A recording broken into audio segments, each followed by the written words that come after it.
आज का जो मेरा टॉपिक है वो ये है, श्वेत सिंहासन के सम्मुख कौन उपस्थित होगा, कौन खड़ा होगा। श्वेत जो सिंहासन है उसके सामने कौन खड़ा होगा। क्या एक विश्वासी खड़ा होगा या एक अविश्वासी खड़ा होगा। क्या जिसने मसीह को प्राप्त कर लिया है वो खड़ा होगा या जिसने मसीह को प्राप्त नहीं किया वो खड़ा होगा। और इस विषय पर आज मैं बहुत ही विस्तृत रीति से आपके बीच में प्रभु के वचन के द्वारा वर्णन करने जा रहा हूं, और हम अपनी आत्माओं को तैयार करें और हम देखें कि प्रभु का जो अगापे प्रेम है वो कितना महान है, जो मुझे और आपको उस आशीष देने की आशा आज भी मेरे जीवन में करता है। हम और आप कई बार बहुत भ्रमित होते हैं, हम और आप कई बार बहुत ही भ्रमित होते हैं अपने जीवन में। हमें विचार नहीं कर पाते कि क्या मैं स्वर्ग के राज्य में प्रवेश करने पाऊंगा या नहीं करने पाऊंगा। और उन्हीं तमाम सारे प्रश्नों का जवाब आज मैं प्रभु के वचन से देने जा रहा हूं।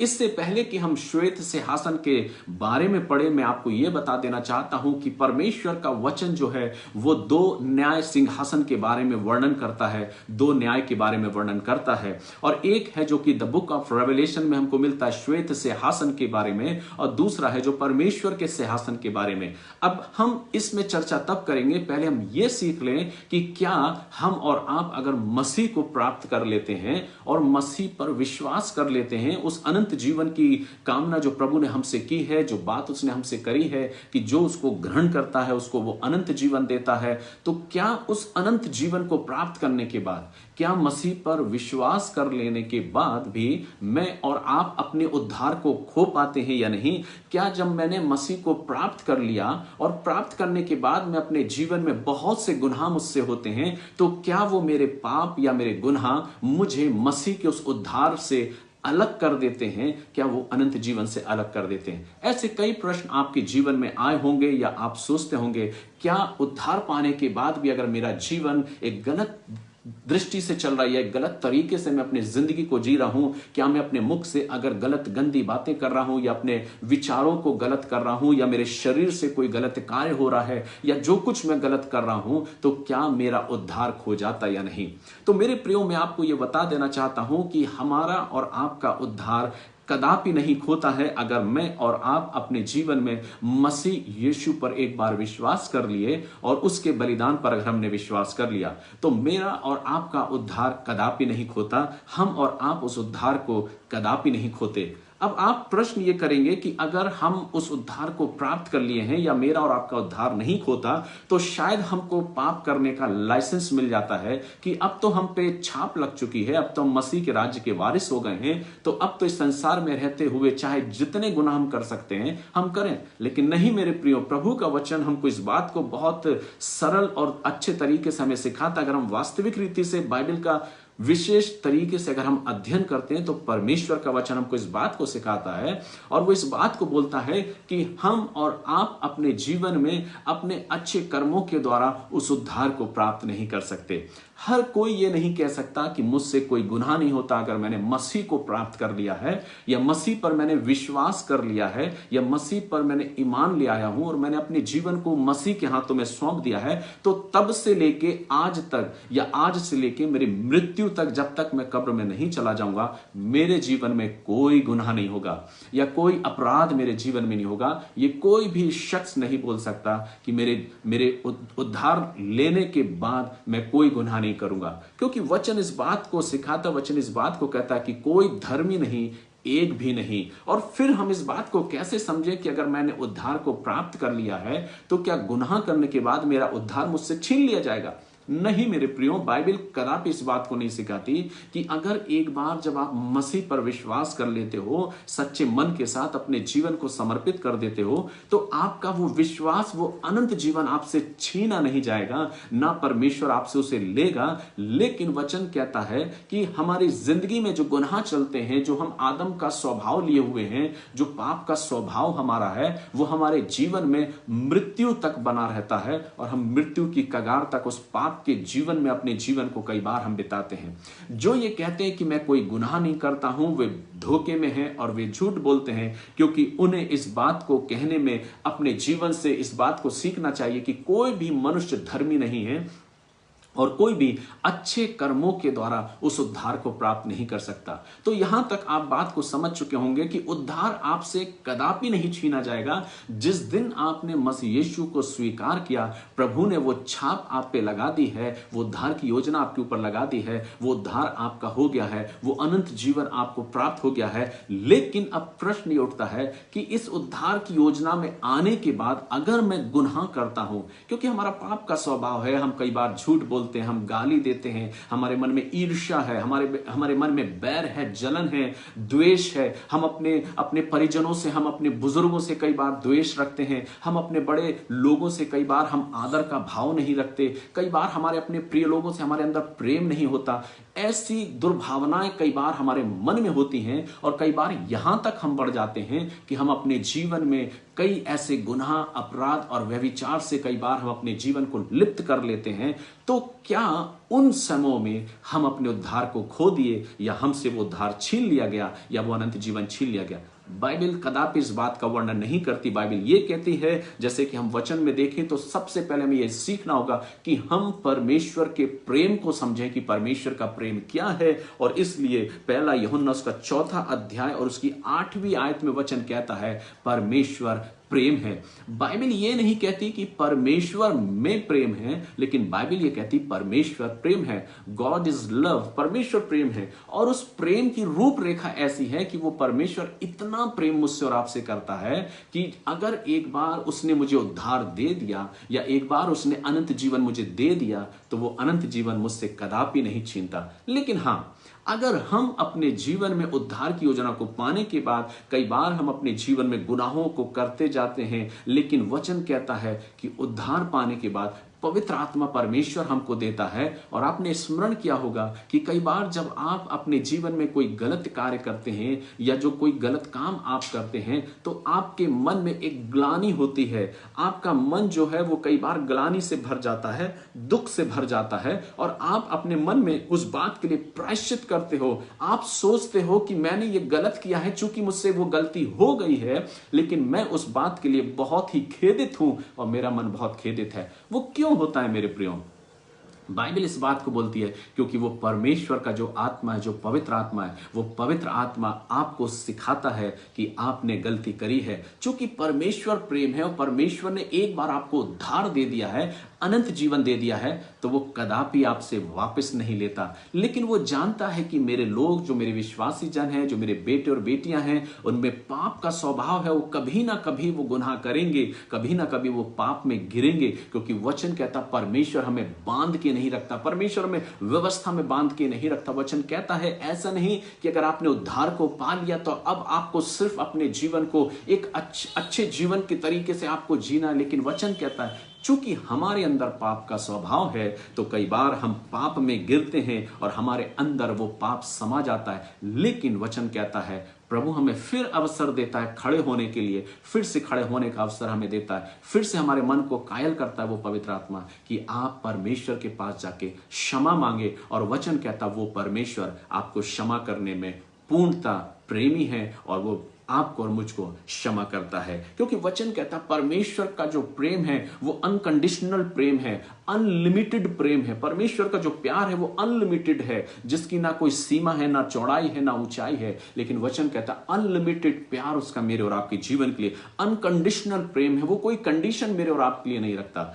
इसलिए हमें यह सीखना है कि हम किसी भी रीति से अपने उस उद्धार की योजना को नहीं खोते हैं, क्योंकि वचन कहता कि परमेश्वर हर घड़ी मुझे अपनी ओर खींचना चाहता है। जब हम जिंदगी में चलते हैं मेरे प्रियो, तो गुनाह तो हमसे कई बार होते हैं, कई बार हम पाप की दलदल की उस कीच में गिर जाते हैं, लेकिन वो पाप हमें उद्धार की योजना से अलग नहीं कर देता, या हम उस उद्धार की योजना से दूर नहीं हो जाते, या वो उद्धार हमसे या अनंत जीवन हमसे परमेश्वर छीन नहीं लेता। क्योंकि बाइबल इस बात को कहती है, इफिसियों उसका 2 अध्याय को अगर हम निकालेंगे और उसकी 8वीं आयत को पढ़ेंगे, तो वचन कहता है, इफिसियों उसका 2 अध्याय और उसकी 8वीं आयत में वचन कहता है, क्योंकि विश्वास के द्वारा अनुग्रह ही से तुम्हारा उद्धार हुआ है। हमें जो उद्धार मिला है मेरे प्रियो, वो परमेश्वर के अनुग्रह से हमको मिला है, और परमेश्वर ने उस अनुग्रह में होके हमारा और आपका उद्धार किया है, और यह तुम्हारी ओर से नहीं वरन परमेश्वर का दान है।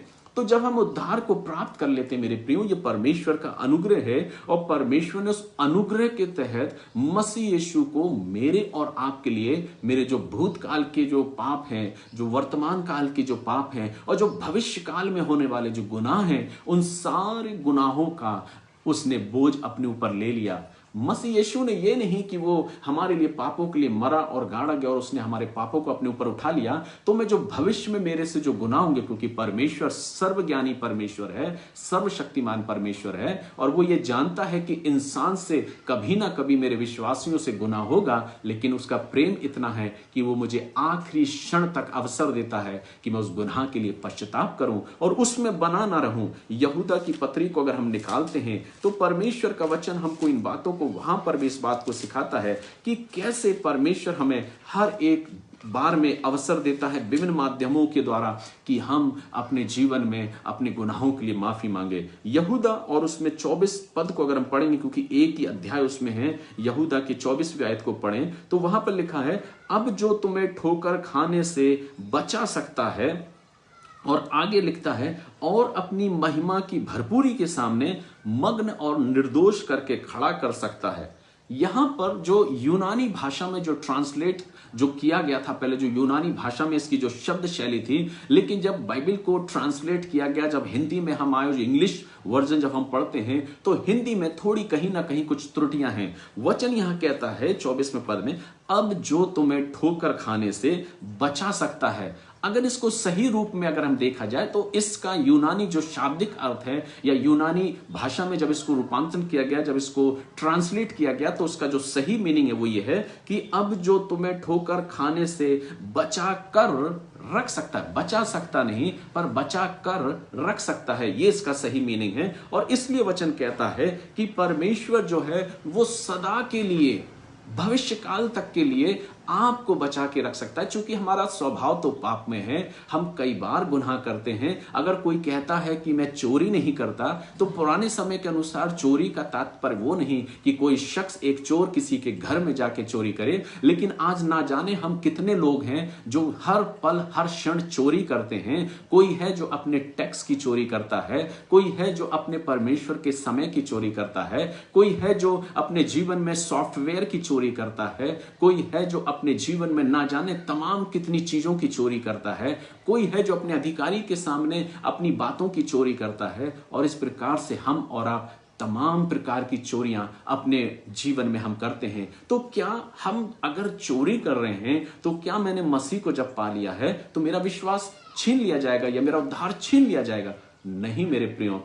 अब आप प्रश्न ये करेंगे, अगर नहीं छीन लिया जाएगा तो शायद हम फिर गुनाह करते रहें, लेकिन बाइबल ये कहती है नहीं, हमें गुनाह नहीं करना है। वचन कहता है हम गुनाह में नहीं बने रहते, क्योंकि वचन यह कहता है जो तुम्हें ठोकर खाने से बचा कर रख सकता है, वो परमेश्वर हमें बचा कर रख सकता है। और इफिसियों की पत्री को अगर हम निकाल लें तो यहां पर कुछ अलग रीति से परमेश्वर का वचन हमसे बात करता है। क्योंकि अगर हम सोचे कि कर्मों के आधार पर हम उद्धार को बचा सकते हैं, नहीं मेरे प्रियो, बाइबल कहती है कि अनुग्रह के द्वारा ही तुम्हारा उद्धार हुआ है।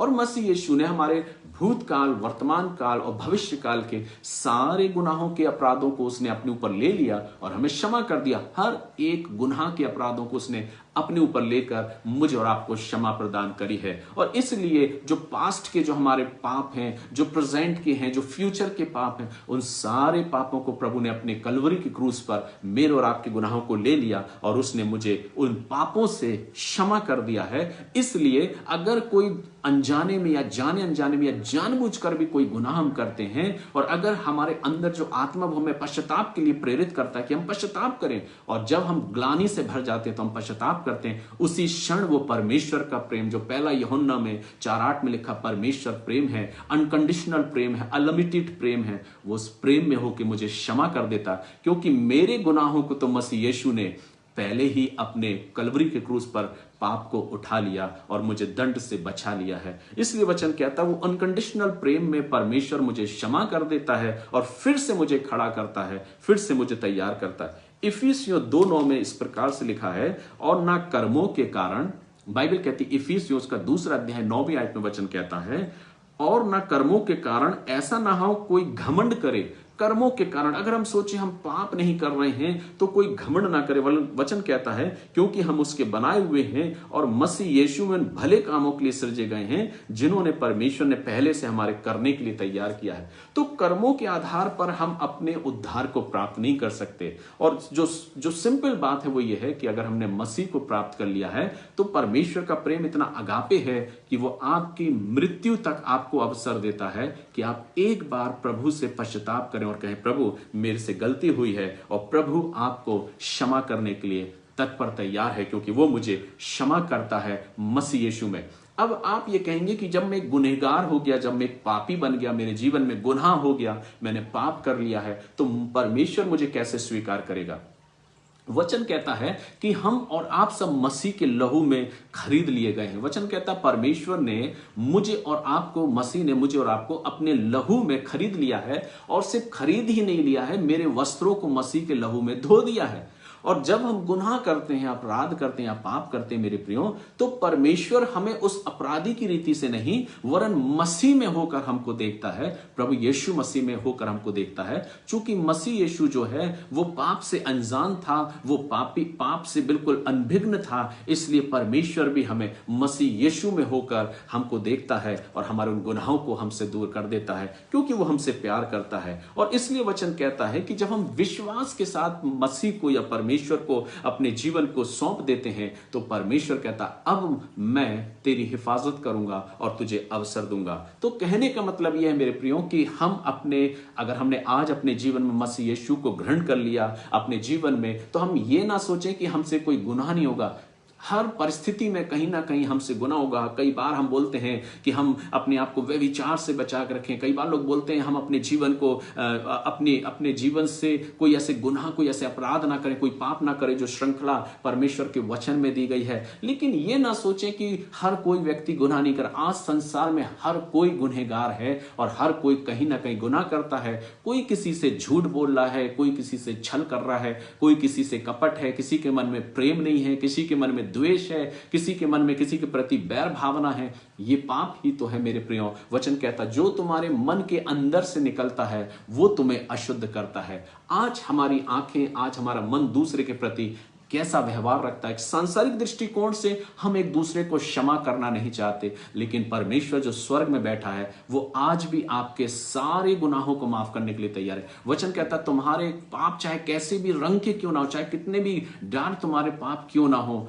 परमेश्वर उन्हें श्वेत के समान, हिम के समान श्वेत कर देगा। ये प्रेम है परमेश्वर का मेरे प्रियो। इसलिए परमेश्वर कहता अगर तुमने एक बार उद्धार का स्वाद चख लिया तो तुमसे वो उद्धार छीना ना जाएगा। और इसलिए वचन कहता मैं तुम्हें ना छोड़ूंगा और ना तुम्हें त्यागूंगा। वचन ये नहीं कहता कि मैं तुम्हें ना छोड़ूंगा ना त्यागूंगा, अगर तुम पाप करोगे तो उद्धार खो जाएगा और मैं तुम्हें छोड़ दूंगा। लेकिन बाइबल कहती है मैं तुम्हें ना छोड़ूंगा और ना तुम्हें त्यागूंगा, क्योंकि तुम्हारा उद्धार तुम्हारे पाप के कारण कदापि नहीं होगा। लेकिन हाँ, चूंकि मैं तुम्हारा पिता हूं तो तुम्हारे उन पापों का दंड मैं तुम्हें जरूर दूंगा। और इसलिए वचन कहता है, वचन हमें सिखाता है कि हमारे पापों को जो हम अपने जीवन में कई बार करते हैं वो हमारा स्वर्गिक पिता है। और एक स्वर्गिक पिता होने के नाते वो हमें उस दंड का भागी नहीं करेगा कि हम नरक की आग में डाल दिए जाएं, या अपने से वो दूर हमको कर देगा, हमसे उद्धार छीन लेगा या अनंत जीवन हमसे छीन लेगा। लेकिन वो दंड हमको देगा। क्यों देगा? वो इसलिए क्योंकि हमने गुनाह किया, हमने पाप किया है, उसका दंड वो हमको जरूर देगा। और अगर हम पश्चाताप कर लेते हैं, क्षमा मांग लेते हैं, तो वो हमें माफ भी कर देता है। लेकिन अगर हम नहीं करते तो वचन कहता मैं तुम्हें ताड़ना भी दूंगा और अगर मैं तुम्हारा पिता हूं तो तुम्हें कोड़े भी मारूंगा। ये परमेश्वर की ताड़ना है जो कई बार हम अपने जीवन में, संसार में रहते हुए उठाते हैं। दुख, तकलीफ, परेशानी, बीमारी कई बार हमारे जीवन में आती है। ताड़नाओं की रीति से कई बार हमारे जीवन में आती है कि कहीं ना कहीं, किसी ना किसी रीति से हमने परमेश्वर के प्रति हमने गुनाह किया है और वो पिता हमारा है, वो उद्धार नहीं छीनता पर वो हमारी ताड़ना करता है। इफिसियों में इस प्रकार से लिखा है, इफिसियों के 2 अध्याय की 5वीं आयत को अगर हम पढ़ते हैं तो परमेश्वर का वचन यहां कहता है 5वीं आयत में, जब हम अपराधों के कारण मरे हुए थे तो हमें मसीह के साथ जिलाया, अनुग्रह ही से तुम्हारा उद्धार हुआ है। जैसा मैंने कहा कि पाप के कारण हमारा उद्धार छीना नहीं जाएगा। हम कर्मों के आधार पर, अच्छे कामों के आधार पर या अच्छे जीवन के आधार पर उद्धार को प्राप्त नहीं किए, पर परमेश्वर के अनुग्रह के द्वारा हमने मसीह को प्राप्त किया है या उद्धार को प्राप्त किया है। 6वीं आयत कहती है, और मसीह यीशु के में उसके साथ उठाया और स्वर्गीय स्थानों में बैठाया है। तो जब हम अपने जीवन में मसीह को प्राप्त कर लेते हैं तो हम तो उस स्वर्ग के राज्य के वारिस हैं मेरे प्रियो। लेकिन चूंकि हमारा पाप में जीवन है, हमारा स्वभाव आदम का स्वभाव है, वो हमसे दूर नहीं हो सकता। जब तक हम अपने कब्र में नहीं चले जाएंगे वो दूर नहीं हो सकता। लेकिन अगर हम अपने जीवन में कोई गुनाह करते हैं तो उन गुनाहों का पश्चाताप अगर हम कर लेते हैं तो पिता अपने प्रेम के कारण, जो अनकंडीशनल प्रेम उसका है, वो हमें क्षमा कर देता। हम सांसारिक तौर पे हम एक दूसरे को नहीं क्षमा कर सकते, लेकिन बाइबल कहती है परमेश्वर उन्हें क्षमा करने में सक्षम है, वो क्षमा कर देता है। लेकिन अगर हम फिर भी गुनाह करते हैं तो बाइबल इस बात को कहती है कि वो मेरी ताड़ना करता, वो पिता है और वो मेरी और आपकी ताड़ना करता है। फिलिपियों में अगर हम आ जाते हैं, फिलिपियों उसके 3 अध्याय की 20वीं आयत को अगर हम पढ़ लें तो यहां पर वचन कुछ इस प्रकार से कहता, पर हमारा स्वदेश स्वर्ग पर है। ये स्वदेश हमारा स्वर्ग पर इसलिए क्योंकि हमने मसीह को स्वीकार कर लिया और हमारा स्वदेश स्वर्ग पर है और हम एक उद्धारकर्ता प्रभु यीशु मसीह के वहां से आने की बाट जो रहे हैं। तो हमसे उद्धार कदापि नहीं छीना जाएगा। अगर हमने मसीह को स्वीकार कर लिया तो हमारा स्वदेश स्वर्ग है जहां पर प्रभु हमारे साथ रहेगा और हम प्रभु के साथ रहेंगे। तो हम कदापि उस पाप के कारण अपने उस स्वर्ग के राज्य को हम नहीं खोने पाएंगे। पर अगर हम गुनाह करते हैं, चूंकि हमारा स्वभाव पाप का है, पिता जानता है कि इनका स्वभाव पाप का स्वभाव है, इनके अंदर वो पाप का स्वभाव बसा है, कहीं ना कहीं कभी ना कभी तो ये पाप करेंगे। इसलिए तो परमेश्वर ने मसीह यीशु को हमारे फ्यूचर तक के सारे गुनाहों के लिए बलिदान कर दिया ताकि हम उसमें होकर नए जीवन को या अपने उद्धार को खोने ना पाएं और अपने जीवन में उस उद्धार को प्राप्त कर सकें। और इसलिए बाइबल कहती है कि हम उस गुनाहों का जो कई बार हम अपने जीवन में उद्धार को पाने की बात करते हैं, उसकी ताड़ना परमेश्वर हमको और आपको देता है। और इसलिए वचन ये कहता है, इब्रानियों उसका 12वां अध्याय उसकी 6वीं आयत से अगर हम पढ़ेंगे तो वहां पर इस प्रकार से लिखा, इब्रानियों 12 उसकी 6वीं आयत, 6वें इब्रानियों 12वां अध्याय और उसकी 6वीं आयत से इस प्रकार से लिखा है, जो परमेश्वर हमें यहां पर कुछ बातों को और सिखाना चाहता है। 12 और उसकी 6वीं आयत से वचन यहां पर इस प्रकार से कहता है, क्योंकि प्रभु जिससे प्रेम करता है उसकी ताड़ना भी करता है। ये ताड़ना उस समय की है जब आपने उद्धार में अपने जीवन को पा लिया, आपसे उद्धार छीना नहीं जाएगा। चूंकि हम गुनहगार हैं, हम पापी हैं, हमारा स्वभाव पाप में स्वभाव है, हम कई बार गुनाह करेंगे चाहे हमारा उद्धार हो गया हो, लेकिन कई बार हम पाप में जीवन को जीते और हमारे जीवन से गुनाह होता है। लेकिन प्रभु हमें उन गुनाहों की ताड़ना देता है और वचन कहता है जिससे वह प्रेम करता है उसकी ताड़ना भी करता है और जिससे पुत्र बना लेता है। बाइबल कहती है यहाँ पे हम पुत्र कब बनते हैं? जब मसीह को हम स्वीकार कर लेते हैं। बाइबल कहती है जब हम प्रभु यीशु मसीह को स्वीकार कर लेते हैं तो हम उसकी संतान बन जाते, ले पाले पुत्र उसके बन जाते हैं। बाइबल यहां कहती है इब्रानियों 12:6 में, और जिसे पुत्र बना लेता है उसको कोड़े भी लगाता है। यह है परमेश्वर की ताड़ना। जिसको पुत्र बना लेता है उसकी ताड़ना भी करता है, उसको कोड़े भी लगाता है। तुम दुख को ताड़ना समझकर सह लो।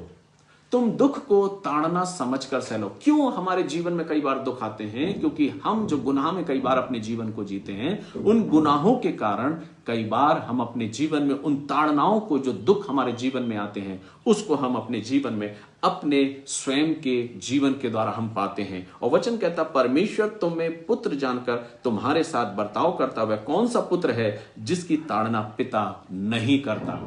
जब हम पुत्र बन गए मेरे प्रियो तो प्रभु हमारी ताड़ना करता है, हमको ताड़ना देता है, हमें कोड़े मारता है और हम अपने जीवन में उस पाप के कारण हम परमेश्वर के उस दंड को अपने जीवन में लेते हैं जो पिता हमको देता है। लेकिन पिता जो है ताड़ना तो देता है पर त्याग नहीं देता हमको, क्योंकि हम उसके पुत्र हैं।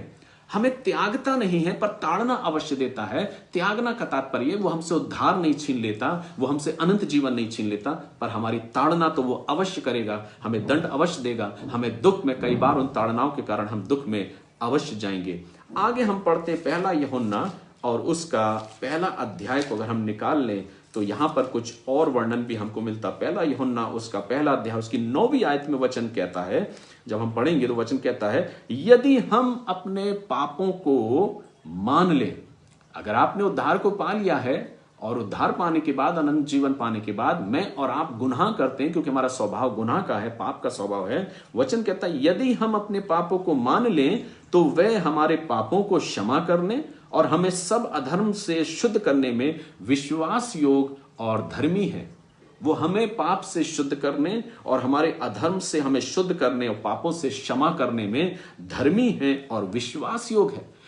यहां पर पाप का वृतांत नहीं बताया गया कि कौन सा पाप, हर वो गुनाह जो अयोग्य कार्य हमारे जीवन में, हर सारे पापों के लिए जिसके लिए प्रभु ने हमारे लिए बलिदान कर लिया। वचन कहता है पहला यूहन्ना उसका पहला अध्याय उसकी 9वीं आयत में बाइबल कहती है अगर हमने उद्धार को पा लिया तो वो उद्धार छीना नहीं जाएगा। लेकिन बाइबल कहती परमेश्वर का अगापे प्रेम इतना महान है, अनकंडीशनल प्रेम उसका, अनलिमिटेड प्रेम उसका है, वो प्रेम खत्म नहीं हो जाता है पाप के बाद। एक थोड़े समय के लिए हमारी संगति जरूर टूटती है परमेश्वर से, लेकिन वो सदैव हमें अलग नहीं कर देता। वचन कहता है मैं ना तुम्हें त्यागूंगा ना मैं तुम्हें छोड़ूंगा, पर मैं तुम्हारी ताड़ना जरूर करूंगा पर त्यागूंगा नहीं। और आगे वो कहता है उसका वचन पहला यूहन्ना 1:9 में वो कहता है यदि हम अपने पापों को मान लें, यदि हम मान लेते तो वचन कहता है वो हमारे पापों को, चाहे कैसे भी पाप क्यों ना हो, वचन कहता है वो हमारे पापों को क्षमा करने में, इंसान जरूर नहीं कर सकता एक दूसरे के पापों को क्षमा, पर परमेश्वर कह रहा मैं उन पापों को क्षमा कर दूंगा और क्षमा करने और हमें उस अधर्म से शुद्ध करने में विश्वास योग और धर्मी है। तो आप समझ गए होंगे कि कदापि किसी पाप के कारण, चूंकि हम पाप की संतान हैं, हमारे अंदर वो गुनाह का स्वभाव है, पाप का स्वभाव है, कई बार हम पाप करते हैं, लेकिन परमेश्वर का अनकंडीशनल प्रेम जो है वो कई बार हमें पश्चाताप करने का अवसर देता है, पाप से हमें दूर रहने का अवसर देता है, क्षमा का वायदा हमसे करता है। और वो कहता है अगर हम मान लेते हैं तो हम अपने जीवन में परमेश्वर की उस आशीष को पाते हैं। तो इसका मतलब ये नहीं है मेरे प्रियो कि हम कंटिन्यूशन पाप करते रहें, फिर क्षमा मांगे, फिर पाप करें, फिर क्षमा मांगे, ऐसा नहीं मेरे प्रियो। जो पवित्र आत्मा परमेश्वर का वो हमें एक बार कायल करेगा और हम अपने जीवन में अपने आप को मसीह के स्वभाव में ढालते जाएंगे और अपने आप को उस पाप से दूर रखेंगे। और इन केस अगर हमसे पाप हो जाता है मेरे प्रियो, चूंकि हम इस पाप भरे संसार में रहते हैं, कहीं ना कहीं हमसे किसी ना किसी रीति से, बोलचाल से, शब्दों के द्वारा, व्यवहार के द्वारा, आचरण के द्वारा हमसे गुनाह होता है। वचन कहता है जो ही हम मानते हैं प्रभु हमें क्षमा करने के लिए तैयार है, और इसलिए वचन कहता है वो मुझे और आपको क्षमा करता है, मेरे पापों को क्षमा करता है। तो उद्धार हमसे कदापि छीना ना जाएगा और हम परमेश्वर के उस उद्धार को कदापि अपने जीवन से अलग नहीं कर पाएंगे, या हम अलग नहीं हो जाएंगे अगर हमने कोई गुनाह किया, अगर हम करते भी हैं और अगर हम अपने जीवन को प्रभु के पास फिर ले जाते हैं।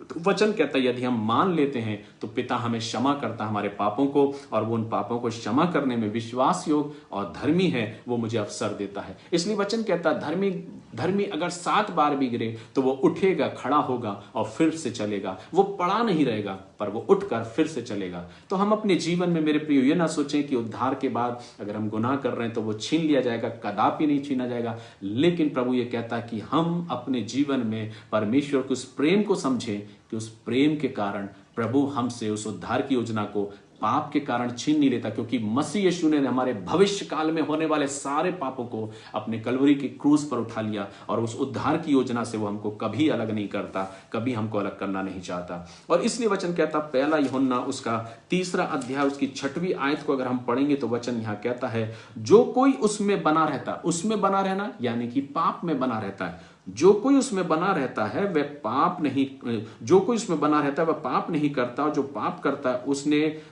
उसने ना तो उसे देखा है और ना उसको जाना। जो कोई इसमें बना रहता है यानी जो हम मसीह में बने रहते हैं, परमेश्वर में बने रहते हैं, तो वचन कहता है कि वह पाप नहीं करता, और जो कोई पाप करता उसने ना तो उसे देखा है और ना उसको जाना है। परमेश्वर ये बताना चाह रहा है कि अगर हम अपने जीवन में उद्धार को पा लेते हैं तो हमारे अंदर जो पवित्र आत्मा है वो कई बार हमको सिखाता और बताता कि हम अपने आप को पाप से अलग रखे रहें, पाप से अपने आप को अलग करे रहें, और इसलिए हम अपने जीवन में परमेश्वर की उस आशीष को प्राप्त करते हैं। और वचन कहता है 4 पद में जो कोई पाप करता है वह व्यवस्था का विरोध करता है, और पाप तो व्यवस्था का विरोध है। तुम जानते हो कि वह इसलिए प्रकट हुआ कि पापों को हर ले जाए, और उसके स्वभाव में पाप नहीं। मसीह यीशु इसलिए आया कि वो हमारे सारे पापों को हर ले, सारे पापों को हमसे दूर कर दे।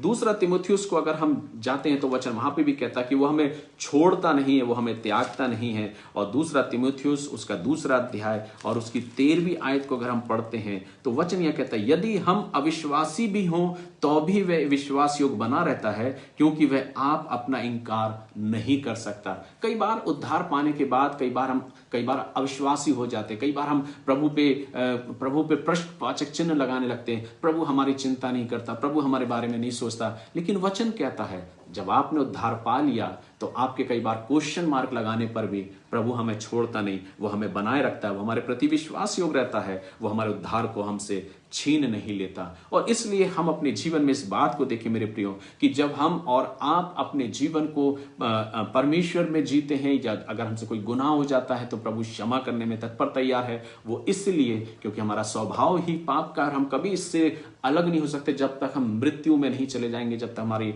देह कब्र में नहीं चली जाएगी। ये पाप का स्वभाव निरंतर इंसान के जीवन में रहता है। लेकिन अगर कोई ये कहता है कि मैं उद्धार के बाद कोई पाप नहीं कर रहा, वो धोखे में है, क्योंकि कहीं ना कहीं किसी ना किसी रीति से हम गुनाह करते हैं, हम पापी हैं। क्योंकि बाइबल कहती है कोई भी धर्मी नहीं, एक भी नहीं, क्योंकि हमारा उद्धार जो है वो अनुग्रह से हुआ है। तो आज हमने सिर्फ इतना ही सीखा है उद्धार के जीवन में कि छीना नहीं जा सकता, हमें पश्चाताप का मौका है, हमें क्षमा का वायदा है। हम अंतिम क्षण तक भी हम अगर क्षमा मांगेंगे, प्रभु हमारे सारे गुनाहों को माफ कर देगा। क्यों? क्योंकि उसने पहले से हमारे लिए सारे गुनाहों को क्षमा कर दिया, और परमेश्वर हमें मसीह यीशु में देखता है और हमारे सारे गुनाहों को दूर कर देता है। अब हम आते हैं न्याय सिंहासन के बारे में। अगर हम और आप जब न्याय सिंहासन के बारे में पढ़ते हैं तो दो न्याय सिंहासन के बारे में परमेश्वर जो है वो हमको, परमेश्वर का वचन हमको सिखाता है। दो न्याय सिंहासन है जिसके बारे में बाइबल हमको सिखाती। पहला जो है वचन कहता है जो न्याय सिंहासन है, जो परमेश्वर का न्याय सिंहासन है और जिसको परमेश्वर ने अधिकार में दे दिया है प्रभु यीशु मसीह के। और इसलिए यूहन्ना उसका 5वां अध्याय अगर हम निकालें, जहां पर इसका वर्णन हमको मिलता है, यूहन्ना 5 और उसके 22वें पद से 27वें पद में अगर हम पढ़ेंगे तो 27वीं आयत हम पढ़ें। 27वीं आयत में वचन कहता है, वरन उसे न्याय करने का भी अधिकार दिया है, इसलिए कि वे मनुष्य का पुत्र है। वचन कहता है परमेश्वर ने प्रभु यीशु मसीह को न्याय करने का अधिकार दिया है। 22वें पद में अगर हम पढ़ते हैं तो वचन कहता है, पिता किसी का न्याय नहीं करता। वचन कहता है पिता किसी का न्याय नहीं करता, परंतु न्याय करने का सब काम पुत्र को सौंप दिया। पुत्र यानी कि प्रभु यीशु मसीह को।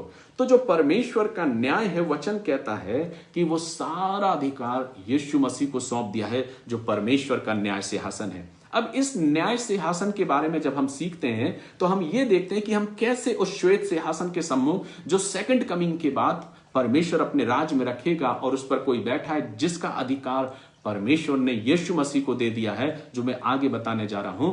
उस श्वेत सिंहासन पर प्रभु यीशु मसीह बैठेगा। उस श्वेत सिंहासन के सामने कौन खड़ा होगा, आगे मैं वचन में आपको बताने जा रहा हूं, जो हम इस वचन के द्वारा सीखेंगे। पहले हम देखते हैं परमेश्वर के न्याय सिंहासन के बारे में, और इस न्याय सिंहासन के बारे में हम क्या सीखते हैं। परमेश्वर के न्याय सिंहासन के बारे में बाइबल हमें कुछ इस प्रकार से बताती है। अगर हम रोमियो उसका 14वां अध्याय और उसकी 10वीं आयत को अगर हम पढ़ेंगे तो यहां पर इस प्रकार से कहा, तू अपने भाई पर क्यों दोष लगाता है, या तू फिर क्यों अपने भाई को तुच्छ जानता है। हम सब के सब परमेश्वर के न्याय सिंहासन के सामने। बाइबल क्या कह रही है? मैंने अभी कहा दो न्याय सिंहासन है, एक परमेश्वर का न्याय सिंहासन और एक श्वेत न्याय सिंहासन। द बुक ऑफ रेवलेशन में जो दर्शाया, बाइबल यहां कहती है हम सब परमेश्वर के न्याय सिंहासन के सामने खड़े होंगे, क्योंकि लिखा है कि प्रभु कहता, मेरे जीवन की सौगंध की हर एक घुटना मेरे सामने टिकेगा और हर एक जीव अंगीकार करेगी और परमेश्वर हर एक का लेखा लेगा। तो जब हम जो विश्वासी हैं, अभी हमने देखा उद्धार छीना नहीं जाएगा। हम जो विश्वासी हैं, जब हम प्रभु के पास पहुंचेंगे, जब प्रभु अपने परमेश्वर न्याय सिंहासन जो यीशु मसीह को सौंप दिया है न्याय करने का अधिकार, तो बाइबल ये कहती है कि हम और आप परमेश्वर के उस न्याय सिंहासन के सम्मुख खड़े होंगे। जो विश्वासी हैं, जिस पर यीशु मसीह बैठा होगा, वो मेरा और आपका न्याय करेगा। दूसरा कुरिन्थियों में यहां पर इस प्रकार से लिखा है, दूसरा कुरिन्थियों उसका 5वां अध्याय और उसकी 10वीं 11वीं आयत को हम पढ़ेंगे तो वचन कहता है, क्योंकि अवश्य है कि हम सब का हाल बाइबल कहती है क्योंकि अवश्य है कि हम सब का हाल मसीह के न्याय सिंहासन के सामने। अभी वचन कहता है परमेश्वर का न्याय सिंहासन, लेकिन यूहन्ना कहता कि परमेश्वर ने अपने न्याय करने का अधिकार मसीह यीशु को सौंप दिया है। और हमने आगे देखा जो परमेश्वर का न्याय सिंहासन है, उस सिंहासन पर मसीह यीशु को बैठाला जाएगा क्योंकि उसको अधिकार सौंप दिया है परमेश्वर ने।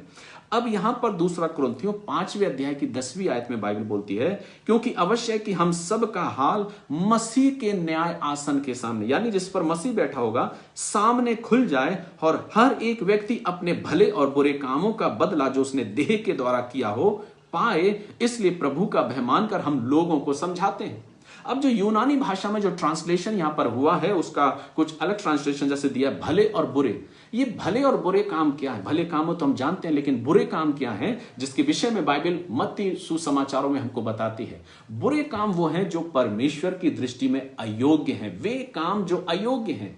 जैसे कि आपने दान दिया और दान दे के 4 लोगों में आपने सुना दिया कि मैंने इस कलीसिया में अपना दशवांश दिया है, या आपने अपनी कलीसिया में आप जा रहे हैं, वहां पे आपने कुछ भेंट दी है कि पर्दे दिए हैं, कैंडल दी है, या आपने कुछ और भेंटें दी हैं कलीसिया में कार्य करने के लिए, और आपने अनाउंस करा दिया कि मैंने ये भेंट दी है जिससे ये कार्य हो सके। कई बार व्यक्ति किसी कार्य के लिए, उद्देश्य के लिए अपना पैसा देता है और सुना भी देता है कि अगर मैं ना दिया होता तो शायद ये ना होता। तो ऐसे कामों को परमेश्वर बुरे कार्य के विषय में वर्णन कर रहा है जो अयोग्य कार्य है। इसलिए बाइबल कहती है जब तू अपनी भेंट प्रभु के पास लेकर जाए और जिस हाथ से तू दे तो तेरा दाहिना हाथ जानने ना पाए कि तूने क्या दिया है। इसलिए बाइबल उस चीज को दर्शाती है कि हम अपने बुरे कामों का, यानी बुरी मनसा के साथ, अगर हम किसी की हेल्प कर रहे हैं, कोई स्त्री या कोई पुरुष व्यक्ति है, अगर हम किसी की हेल्प कर रहे हैं, लेकिन उस हेल्प के साथ हमारे मन में अगर उसके प्रति अगर कुदृष्टि है, व्यभिचार है, तो वो अयोग्य कार्य कहला जाएगा, वो कार्य अच्छा नहीं कहला जाएगा। इसलिए बाइबल कहती कि हमारा सारा कार्य मसीह के न्याय आसन के सामने खुल जाएगा और हमारा हाल सब मसीह को बताया जाएगा। अब इसका तात्पर्य यह नहीं कि जब हम मसीह के न्याय सिंहासन के सम्मुख खड़े होंगे तो हम दंड के भागी होंगे। वो दंड क्या है जो वचन कहता है? वो कौन सा दंड है? वो ये दंड नहीं मेरे प्रियो कि आपसे उद्धार छीन लेंगे, आपसे अनंत जीवन छीन लेंगे और आपको नरक की आग में डाल देंगे। नहीं मेरे प्रियो, वहां दंड जो परमेश्वर है उसका वचन हमको सिखाता है कि जो दंड है वो किस प्रकार का है। वचन कहता है वहां पर हमें पुरस्कृत किया जाएगा, हमें पुरस्कार दिया जाएगा और हर कामों के अनुसार सबको अलग अलग पुरस्कार दिया जाएगा। बाइबल आगे क्या वर्णन करती है? जब विश्वासी एक न्याय आसन के सामने खड़ा होगा तो वो दंड पाने के लिए नहीं, दंड पाने के लिए हमारा न्याय होगा। वो दंड क्या होगा कि परमेश्वर हमें पुरस्कार देगा, हमको मुकुट देगा। आपने पढ़ा होगा यूहन्ना रचित सुसमाचार उसका 5वां अध्याय और उसकी 24वीं आयत में वचन कहता कि उन पर दंड की आज्ञा नहीं होगी। यूहन्ना उसका 5वां अध्याय और उसकी 24वीं आयत को अगर हम पढ़ेंगे तो वचन कहता है 24वीं आयत में, मैं तुमसे सच सच कहता हूं। जहां कहीं भी बाइबल में इस प्रकार की आयत आई है कि सच सच कहता हूं, यानी कि वो चीज काटी नहीं जाएगी, वो चीज धूमिल नहीं होगी। और इसलिए वचन कहता है मैं तुमसे सच सच कहता हूं, जो मेरा वचन सुनकर मेरे भेजने वाले पर विश्वास करता है अनंत जीवन उसका है और उस पर दंड की आज्ञा नहीं होती।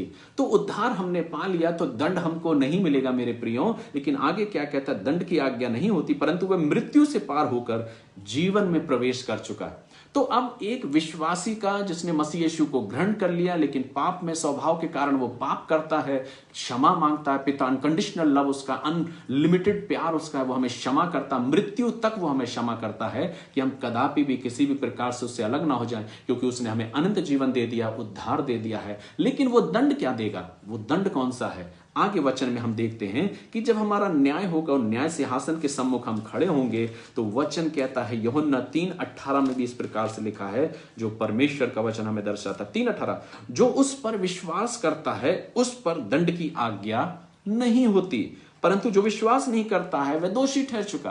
अगर आपने मसीह को विश्वास करके स्वीकार कर लिया है तो अब आप पर दंड की आज्ञा नहीं। लेकिन जब हम मसीह के न्याय सिंहासन के सम्मुख खड़े होंगे मेरे प्रियो, तो बाइबल इस बात को बोलती है कि हमारा जो दंड है वो क्या होगा? हमें वो पुरस्कार नहीं मिलेगा जो हमारे लिए प्रभु ने रखा है। रेवलेशन पुस्तक में परमेश्वर का वचन कहता है जो उस सिंहासन पर बैठा वो उसके कई मुकुट हैं, वो कई मुकुट को रखे हुए हैं, उसके सिर पर कई मुकुट हैं। और बाइबल भी कई मुकुट के बारे में वर्णन करती है। पुराने समय में रोम में एक प्रथा थी, जब पौलुस कहता है कि हर कोई एक ऐसी दौड़ता है ताकि वो उस मुकाम को पाए, उस मुकुट को पाए, लेकिन वे तो उस मुरझाने वाले मुकुट को पाने के लिए दौड़ते हैं, लेकिन हम तो ऐसी दौड़ रहे हैं जो मुकुट हमें मिलेगा वो मुरझाने का नहीं।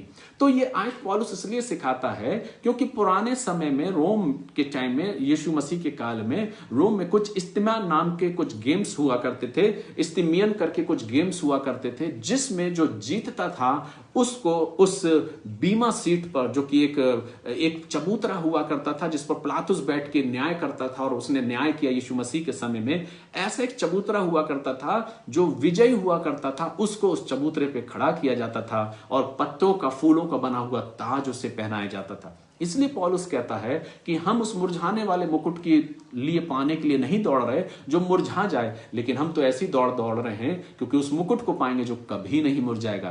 तो रोम में जो गेम्स हुआ करते थे उसके लिए लोगों को उस चबूतरे पे, जो बीमा चबूतरा कहलाया जाता है, उस पे जाकर उनको खड़ा किया जाता था और इनाम दिया जाता था। ठीक वैसा ही चबूतरे के बारे में जिसमें मसीह यीशु के न्याय आसन के बारे में बताया गया है, और वचन कहता है कि प्रभु यीशु मसीह उस न्याय आसन पर बैठेगा जिसका अधिकार परमेश्वर ने मसीह को दे दिया है, यीशु मसीह को दे दिया। इब्रानियों 10:17 में कहता है, मैं उनके अधर्म के पापों को फिर कदापि स्मरण ना करूंगा।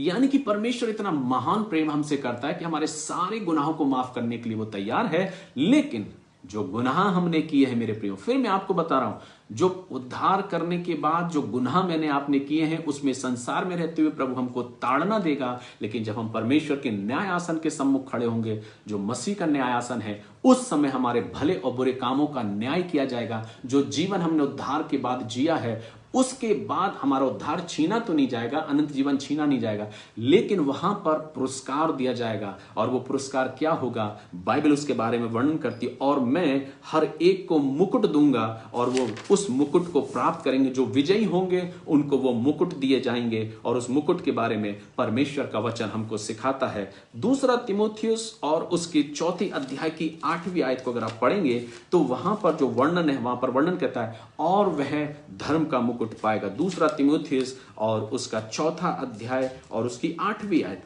वहां पर वचन कहता है, 8वीं आयत को अगर हम पढ़ेंगे, भविष्य में मेरे लिए धर्म का मुकुट रखा हुआ है।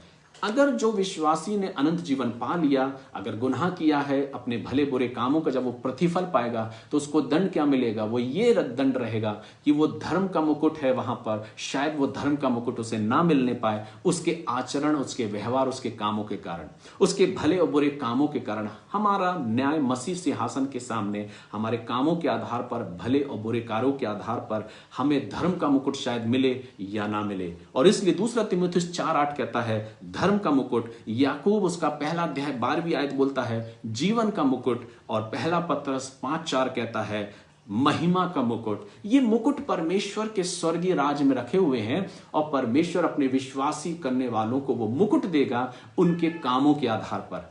हमको प्राइज मिलेगा, हमको परमेश्वर ने गिफ्ट रखे हैं वहां पर हमारे लिए स्वर्ग में, जब हम उसके न्याय सिंहासन के सामने खड़े होंगे, दंड पाने के लिए नहीं, नरक की आग में जाने के लिए नहीं, पर हमने मसीह को प्राप्त कर लिया तो उद्धार तो हमारा हो चुका, अनंत जीवन हमारा है, लेकिन उस अनंत जीवन में हम अपने घर को तैयार कर रहे हैं वहां पर। इसलिए मसीह यीशु कहता ना, मैं जाता हूं और तुम्हारे लिए जगह तैयार करता हूं। उसने जगह तैयार कर दी, घर तो मुझे और आपको बनाना है मेरे प्रियो। हम कैसे घर बना रहे हैं? अगर आज आप अपने परिवार के साथ, अपने प्रिय लोगों के साथ, अपने पति के साथ या पत्नी के साथ आपका व्यवहार अच्छा नहीं है, तो आप स्वर्ग में अपने लिए घर बना रहे हैं, शायद घास फूस का। शायद आप अपने लिए वो धर्म का मुकुट नहीं ले रहे हैं, लेकिन घास फूस का मुकुट आपको मिलेगा, क्योंकि आप इस संसार में अपने पति या पत्नी के साथ आप व्यवहार अच्छा नहीं कर रहे, तो आप स्वर्ग में अपने लिए घर बना रहे हैं, स्वर्ग में अपने लिए जगह बना रहे हैं। इसका जीवंत उदाहरण में आपको कुरिन्थ की कलीसिया में जैसा वचन कहता है, 1 कुरिन्थियों उसका 3 अध्याय में इसका बहुत विस्तृत वर्णन हमको मिलता है।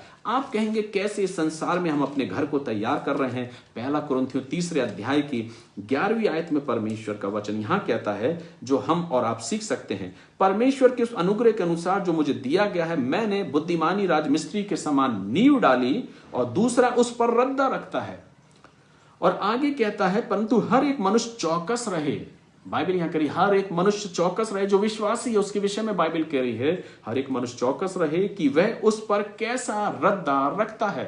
यानी कि संसार में रहते हुए आप अपने लोगों के साथ कैसा व्यवहार कर रहे हैं, आपके पति के साथ आपका व्यवहार क्या, आपकी पत्नी के साथ आपका व्यवहार क्या है, आपके माता पिता के साथ आपका व्यवहार क्या है, या आपके सास ससुर के साथ आपका व्यवहार क्या है, या आपके पासवानों के साथ, विश्वासी जनों के साथ व्यवहार क्या है। अगर आप उस व्यवहार को समझ जाओगे, अगर जो व्यवहार आप यहां करोगे, यानी कि आप स्वर्ग में उस रद्दे को रख रहे हो, उस स्थान पे जो जगह प्रभु ने हमको दे तो दी है। वचन कहता मैं तुम्हारे लिए जगह तैयार करने जाता हूं।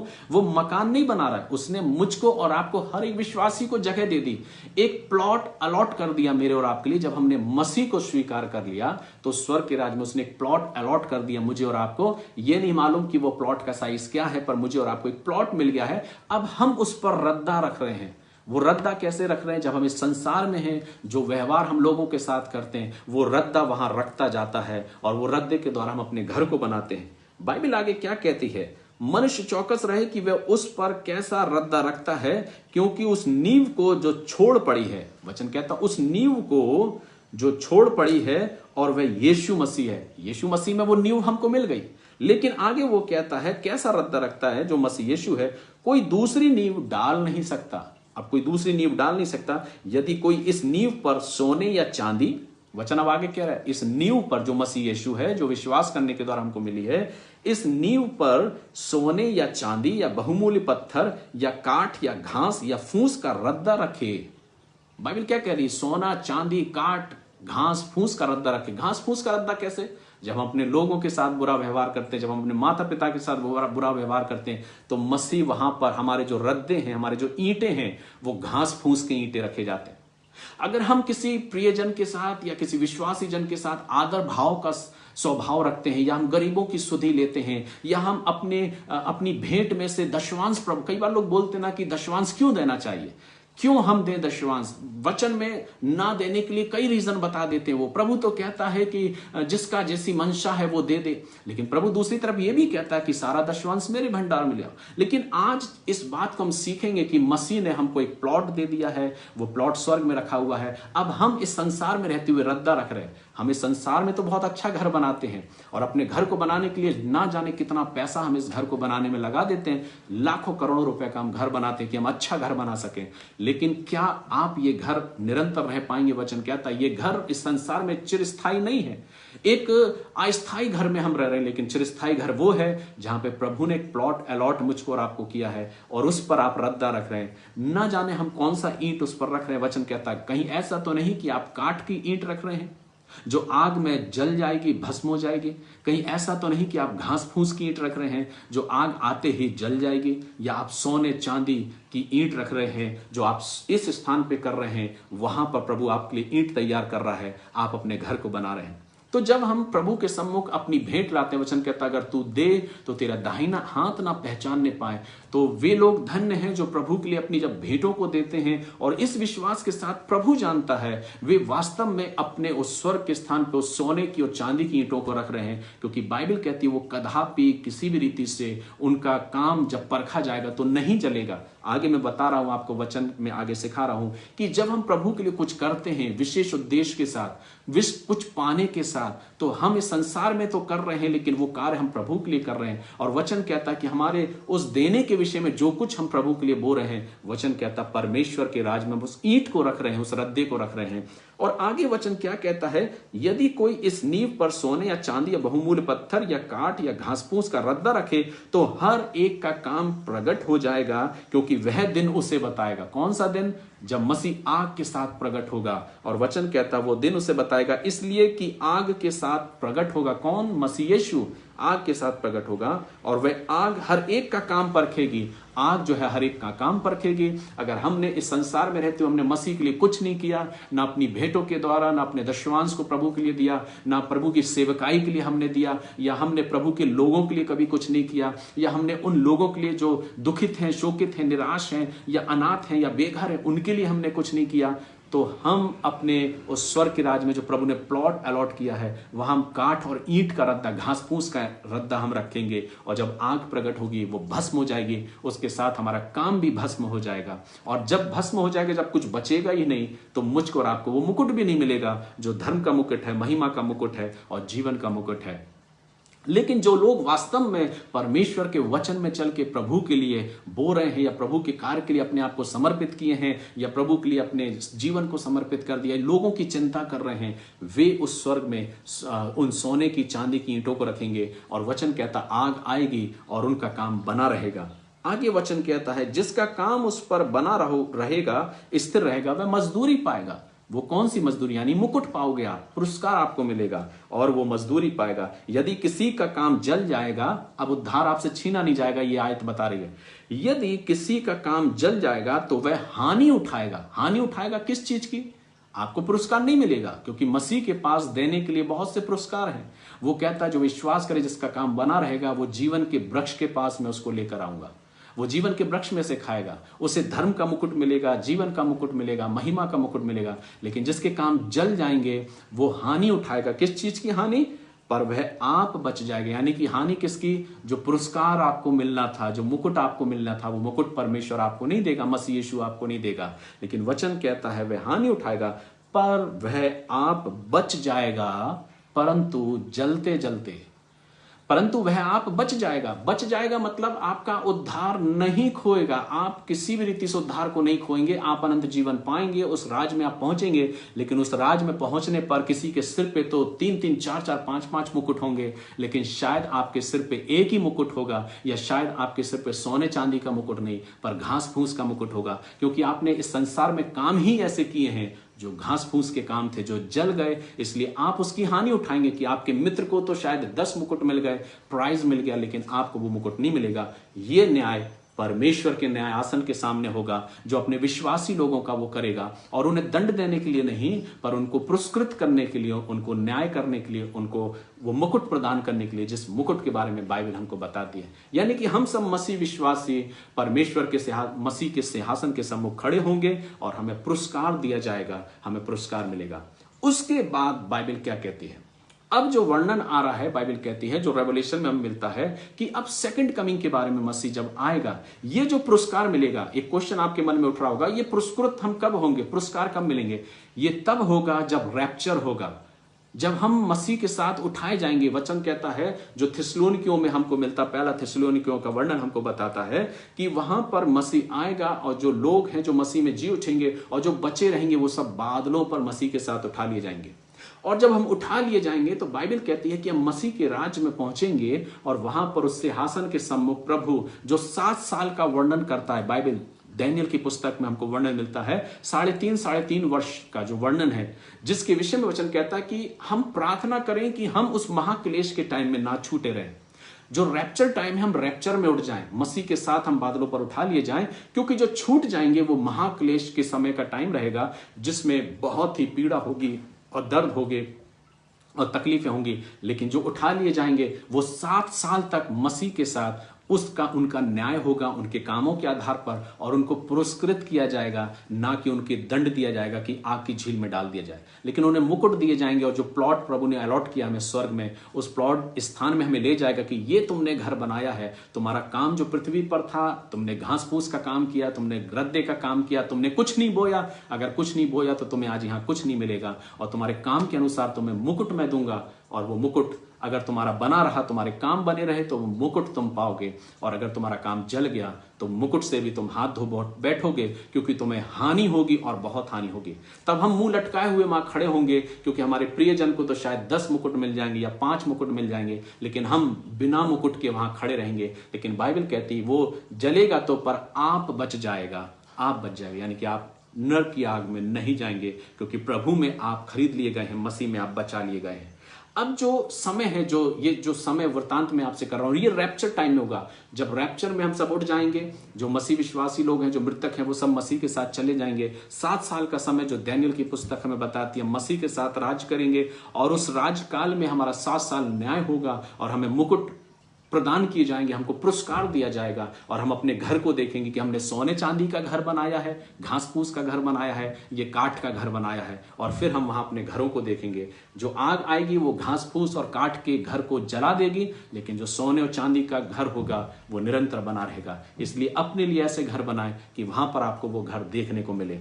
आगे हम देखते हैं, वचन कहता है कि उन 7 साल के बीच में जो पृथ्वी पर रहेंगे लोग, उनके लिए भयंकर समय रहेगा, जिसके विषय में बाइबल हमको बताती है, जिसके विषय में सुसमाचार हमको बताता है कि वो जो समय रहेगा वो भयंकर काल का समय रहेगा। 7 साल का जो वर्ष है महाक्लेश का टाइम रहेगा, और जिसके विषय में कई जो दूध पिलाती हुई महिलाएं हों उनके लिए हाय होगी, और बहुत सा वृत्तांत परमेश्वर का वचन वहां पे करता है।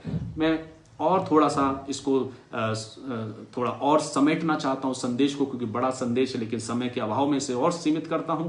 लेकिन मैं आपको यह बताना चाहता हूं कि 7 साल के बाद, महाक्लेश के टाइम के बाद, वचन कहता है कि फिर से यीशु मसीह वापस आएगा, जिसको सेकंड कमिंग बोलते हैं। और उसमें वचन कहता है वो श्वेत घोड़े पर सवार होकर आएगा। जो न्याय होगा श्वेत सिंहासन के सामने, जिसके विषय में Bible the book of revelation में हमसे कहती है, 19वें अध्याय की 11वीं आयत में वचन कहता है, फिर मैंने स्वर्ग को खुला हुआ देखा और देखता हूं कि एक श्वेत घोड़ा जिस पर सवार है, जो विश्वास योग्य और सत्य कहलाता है।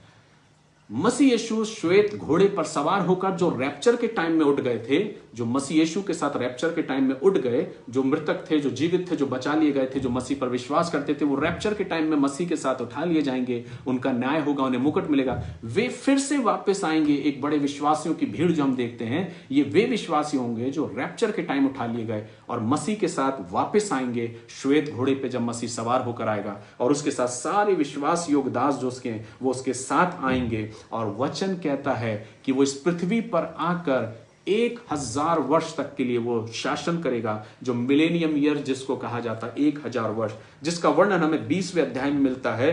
फिर मैंने एक स्वर्गदूत को स्वर्ग से उतरते देखा, जिसके हाथ में अथाह कुंड की कुंजी और एक जंजीर थी, जिससे इब्लीस को बांध दिया जाता है। जब प्रभु यीशु मसीह आएगा अपने विश्वासी लोगों के साथ, और जो लोग उस जो समय है, जो 7 साल का समय है, जिसमें विश्वासी लोग जो महाक्लेश के टाइम में अपने आप को बचाए रखेंगे, उन लोगों के साथ प्रभु राज्य करेगा 1000 वर्ष के लिए। और वे विश्वासी लोग उसके सहयोगी कहलाएंगे, जो मसीह के साथ उठा लिए गए। उनका रूप बदल जाएगा, वो एक अलग देह में होंगे, जो मसीह के साथ राज्य करेंगे। और 1000 वर्ष का राज होगा जो अपने यरूशलेम से वो करेगा, और मसीह यीशु का 1000 वर्ष का राज होगा। और उस राज में वचन कहता है कि 1000 वर्ष का राज होगा, जिसमें मसीह अपने विश्वासी लोगों के साथ शासन करेगा। और उस समय में भी कई संतानें होंगी, कई संतानें उत्पन्न होंगी उस शासन के दौरान में। और बाइबल फिर कहती है 1000 साल पूरे होने के बाद शैतान को फिर से खोला जाएगा। ये वो समय है, वचन कहता है, जो 7वें पद में लिखा है, जब 1000 वर्ष पूरे हो जाएंगे, मसीह का 1000 मिलेनियम ईयर जब पूरा हो जाएगा, जो अपने विश्वासियों के साथ वो शासन करेगा, राज्य करेगा। जब एक भेड़ और एक शेर आपस में एक साथ संगति करेंगे, उस समय कोई भी किसी भी प्रकार का डर भय नहीं होगा। वो 1000 साल के वर्ष में, जिसमें संतानें भी होंगी, और भी जाति और भी संतानें उत्पन्न होंगी, मनुष्य की प्रगति और होगी, और वो बढ़ेंगे। लेकिन उसके साथ वो शासन, जैसे ही 1000 साल खत्म होगा, बाइबल कहती है ऐसे, उसके बाद आगे कहता है उसके साथ 1000 वर्ष तक राज करेंगे। और 7वां पद का, जब 1000 वर्ष पूरे हो चुकेंगे तो शैतान को फिर से खोला जाएगा। और वचन कहता तब शैतान कैद से छोड़ दिया जाएगा। और छोड़ने के बाद कहता है वह उन जातियों को जो पृथ्वी पर है, जब यीशु मसीह ने 1000 वर्ष शासन किया, उसमें से बहुत से ऐसे राजा लोग होंगे, बहुत से ऐसे लोग होंगे जो उठ खड़ेंगे, जो मसीह पर विश्वास नहीं करेंगे। ऐसे लोगों को जब शैतान छोड़ा जाएगा 1000 वर्ष के बाद, तो वो उनको भ्रमित करेगा, और भ्रमित करने के बाद वो विरोध करेगा, मसीह का विरोध करेगा। जब मसीह शासन करेगा तो वचन कहता है और तब आकाश से, स्वर्ग से आग गिरेगी और सारे विरोधियों को वो नष्ट कर देगी। वचन कहता है पृथ्वी की छोर तक होंगे, और गोग और मगरोग और उनकी गिनती समुद्र की बालू के बराबर होगी, और भरमाकर लड़ाई के लिए इकट्ठा करने को निकलेगा। वे सारी पृथ्वी पर फैलकर पवित्र लोगों की छावनी और प्रिय नगर को घेर लेगी, और आग स्वर्ग से उतरकर उन्हें भस्म करेगी। उनका भरमाने वाला शैतान आग और गंधक की उस झील में, जिससे उस पशु और झूठा भविष्यवक्ता होगा, डाल दिया जाएगा, और वे रात दिन युगान युग तक तड़पते रहेंगे। 1000 वर्ष मिलेनियम के बाद जब शैतान फिर से कुछ समय के लिए छोड़ा जाएगा, तो वो लोगों को भरमाएगा, और लोग भ्रमित होंगे, और भ्रमित होने के बाद लोग मसीह का विरोध करेंगे। और वे लोग जो मसीह का विरोध करेंगे, जो शासक होंगे, जो राजा होंगे, वचन कहता है उन सब पर मसीह का क्रोध प्रकट होगा, और वो उन सबको भस्म कर देगा। लेकिन जो शैतान है, उसे फिर अनंत काल के लिए आग की झील में डाल दिया जाएगा। आग की झील में डालने के बाद अब मसीह श्वेत सिंहासन पर विराजमान होगा। तब वचन क्या कहता है, रात दिन युगानुग तड़पते रहेंगे। 11वीं आयत में क्या कहता है, फिर मैंने एक बड़ा श्वेत सिंहासन जो उस पर बैठा हुआ है देखा, उसके सामने से पृथ्वी और आकाश भाग गए और उसके लिए जगह ना मिली। फिर मैंने छोटे से सब बड़े मरे हुओं को सिंहासन के सामने खड़े हुए देखा और पुस्तकें खोली गई। जो मसीह का न्याय आसन है, जैसा मैंने पहले कहा, जो परमेश्वर का न्याय आसन कि पिता ने पुत्र को सौंप दिया उस न्याय को करने के लिए, हम जो आप विश्वासी हैं, हमारा न्याय सिर्फ ये होगा कि हमें पुरस्कृत किया जाएगा। हमारे काम अगर बने रहे तो हमें अच्छा घर मिलेगा, अच्छा मुकुट मिलेगा। अगर जल गए तो हमें कोई मुकुट नहीं मिलेगा, हमारी हानि होगी, पर हम जलते जलते बच जाएंगे, हम नरक की आग में नहीं डाले जाएंगे, क्योंकि हम मसीह के लहू में खरीद लिए गए हैं। हम उस स्वर्ग के राज में पहुंचेंगे, पर एक ऐसे घर में रहेंगे जो आपने इस संसार में बनाया है। अगर आपने जो अच्छा कार्य किया है तो आपका घर अच्छा होगा, अच्छा बनेगा। अच्छा काम नहीं किया है तो अच्छा घरवानी होगा। तो हमारा न्याय सिर्फ इतना होगा कि हमें मुकुट नहीं मिलेंगे, अच्छा घर हमको नहीं मिल पाएगा, क्योंकि वो हमारे कामों के आधार पर होगा। लेकिन ये जो श्वेत सिंहासन है, इस श्वेत सिंहासन के सामने विश्वासी लोग खड़े नहीं होंगे, क्योंकि बाइबल इस चीज को बोलती है। हम उस श्वेत सिंहासन के सामने खड़े नहीं होंगे, क्योंकि हम तो रैप्चर के टाइम ही मसीह के साथ उठा लिए गए, और जो मिलेनियम टाइम था, 1000 का टाइम, हम तो सब मसीह के साथ हमने अपने जीवन को सौंप दिया, जिन्होंने वो मसीह के साथ शासन करेंगे, राज्य करेंगे। लेकिन इस श्वेत सिंहासन के सामने कौन खड़ा होगा? इस श्वेत सिंहासन के सामने वे लोग खड़े होंगे जो उस मिलेनियम टाइम में भी यीशु मसीह पर विश्वास नहीं किए, जो पहले भी विश्वास नहीं किया। उन सब मृतकों की आत्माओं को पृथ्वी, आकाश, समुद्र सब परमेश्वर के सामने फेंक देंगे, और उनकी आत्माएं परमेश्वर के श्वेत सिंहासन के सम्मुख खड़ी होंगी।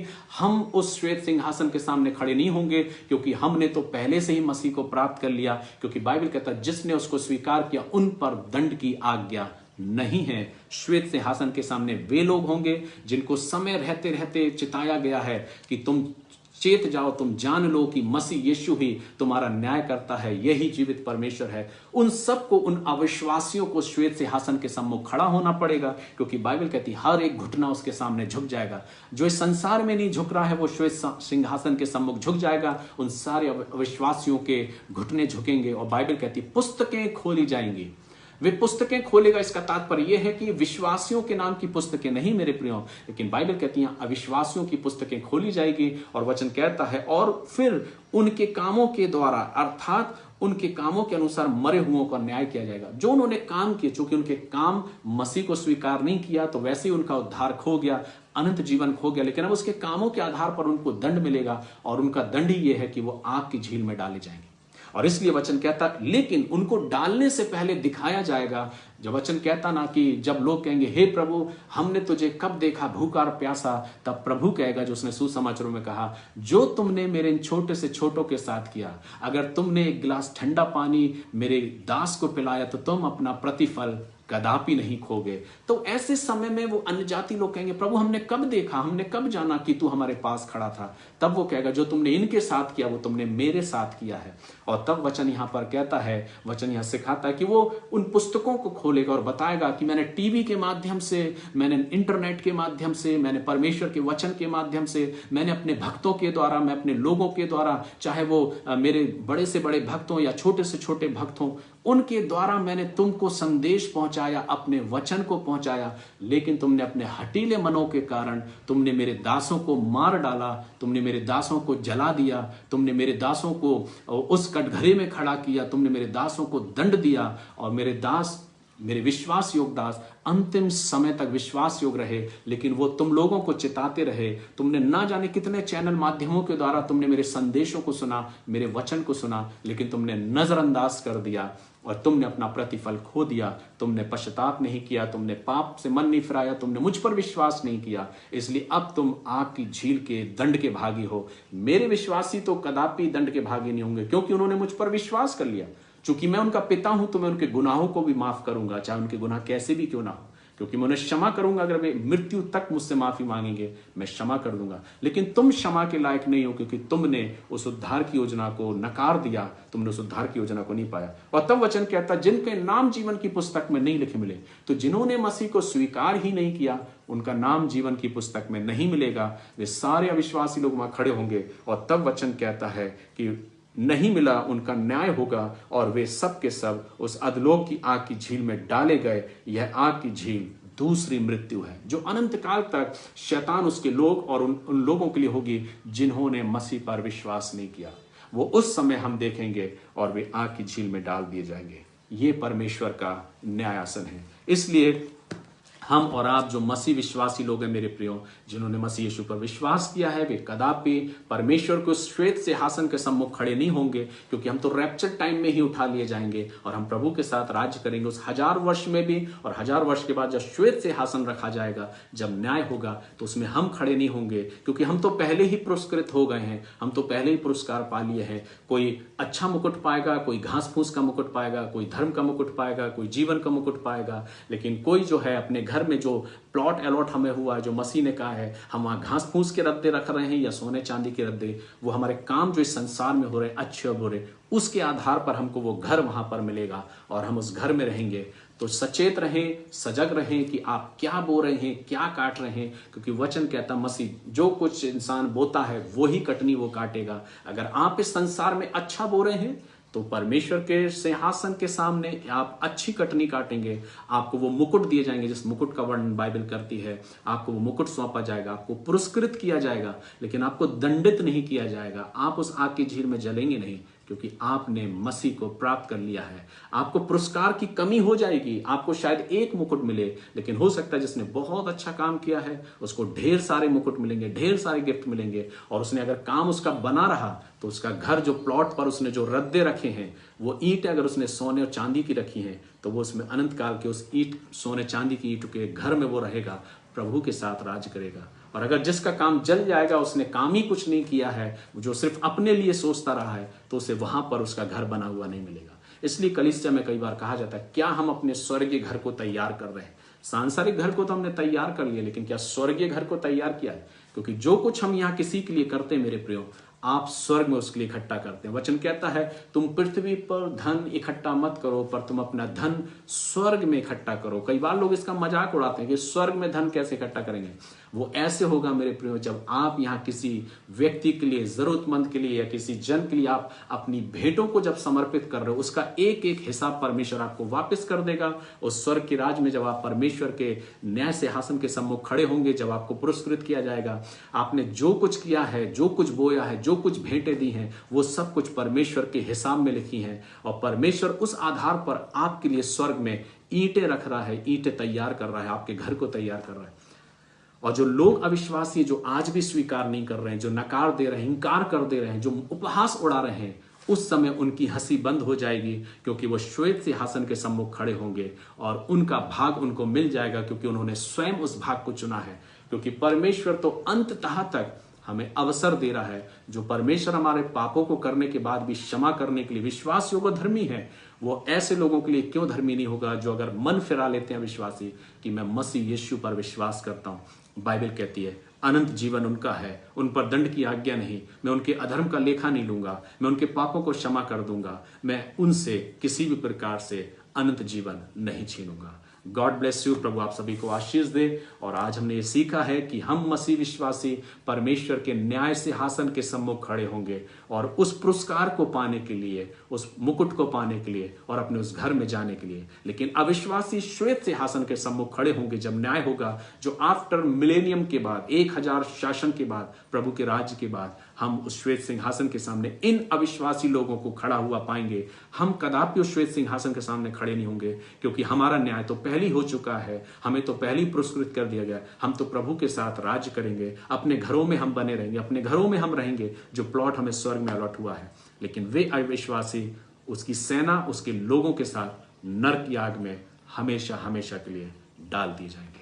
अपने आप को तैयार करें। और आज मैं विश्वास करता हूं कि आपको आज इस वचन के द्वारा ये बात समझ आ गई होगी कि हम और आप मसीह के साथ बादलों पर उसके साथ राज्य करेंगे, उसके स्वर्ग के राज के हम वासी होंगे और उसके साथ सदैव बने रहेंगे। इसलिए तैयार रहें, अपने मनों को तैयार करें, अच्छे से अच्छा काम करने का प्रयास करें, एक दूसरे की चिंता करें, एक दूसरे का आदर करें, क्योंकि आपके इन्हीं भले और बुरे कामों के आधार पर आपको मुकुट मिलेगा और इन्हीं भले और बुरे कामों के आधार पर आप अपनी ईंटों को स्वर्ग में रख रहे हैं, जहां प्लॉट प्रभु ने हमको और आपको अलॉट किया है।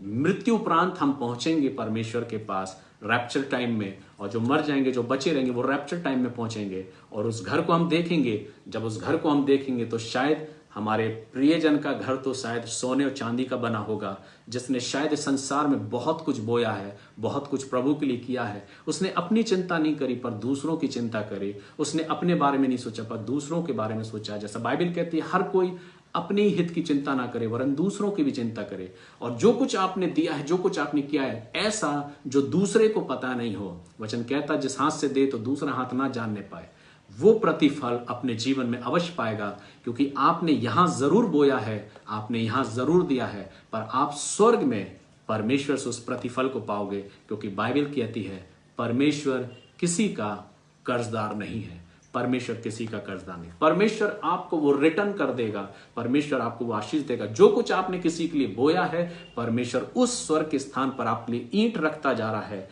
आपकी ईंट कैसी है, ये आप निर्धारित करेंगे। आपके अच्छे और बुरे कर्मों के द्वारा, आपके अच्छे और बुरे कार्यों के द्वारा आप अपनी ईंट को निर्धारित करेंगे। आपने मसीह के कार्य के लिए, मसीह के प्रचार के लिए क्या किया है। या इस संसार के बारे में सोचते रहे, अपने बारे में सोचते रहे, या अपने लोगों के बारे में सोचते रहे, या आपने अपने आने वाले भविष्य के बारे में सोचा है।